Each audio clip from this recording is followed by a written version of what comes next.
दरम्यान अनिल परबांच्या विजयानंतर शिवसैनिकांसोबत संवाद साधलाय आमचे प्रतिनिधी देवेंद्र कोल्हटकर यांनी। विधान परिषदेच्या 3 जागांची मतमोजणी नवी मुंबईच्या नेरूळ इथे पार पडते। या 3 मतदारसंघातील जी सगळ्यात चुरशीची लढत होती ती म्हणजे मुंबई शिक्षक मतदारसंघाची आणि त्या शिक्षकच्या मतदारसंघामध्ये ठाकरे गटाचे जमो अभ्यंकर विजयी झालेत असं समजते। आपल्यासोबत ठाकरे गटातील सगळे शिक्षक नेत्यांचे पदाधिकारी आहेत। सर, मला सांगा काय अपडेट आहे, काय माहिती आहे? अभ्यंकर सर अंतिम याच्यात 199 मतांनी जवळपास आघाडीवर आहे। आता फक्त प्रतिपक्ष उमेदवाराचे 2 नंबरची मतं म्हणजे ती आमची आघाडी आहे।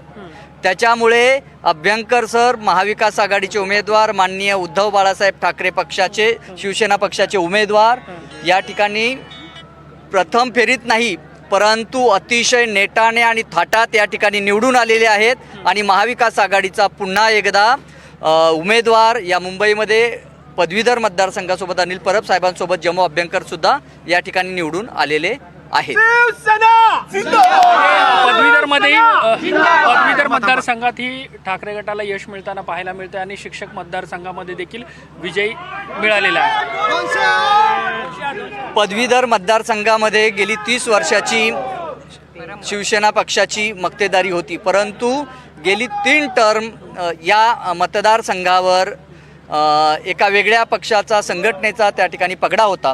परंतु शिक्षक सेनेने प्रथमतः प्रचंड ताकदीने ही निवडणूक लढवली आणि जिंकली सुद्धा। प्रचंड आरोप झाले परंतु प्रचंड पैशाचा पाऊस वाहिला गेला। परंतु मुंबईतील शिक्षक हे नेहमीच काम करणाऱ्या माणसासोबत उभे राहतात याचा पुन्हा एकदा प्रत्यय मुंबईकरांना आला आणि खऱ्या अर्थानं शिक्षकांची ही लढाई होती आणि शिक्षकांनीच जिंकून दिली। त्याबद्दल मी तमाम मुंबईतील शिक्षकांचे, शिक्षक सेनेच्या वतीने खूप खूप आभार मानतो आणि पुढील 6 वर्ष आम्ही हे शिक्षकांसाठीच असू, शिक्षणासाठी असू, विद्यार्थ्यांसाठी काम करू अशी ग्वाही या ठिकाणी देतो। धन्यवाद ही सगळी बातचीत केल्याबद्दल। Video journalist Sachin sir, Devendra Kolhatkar, NDTV Marathi, Navi Mumbai.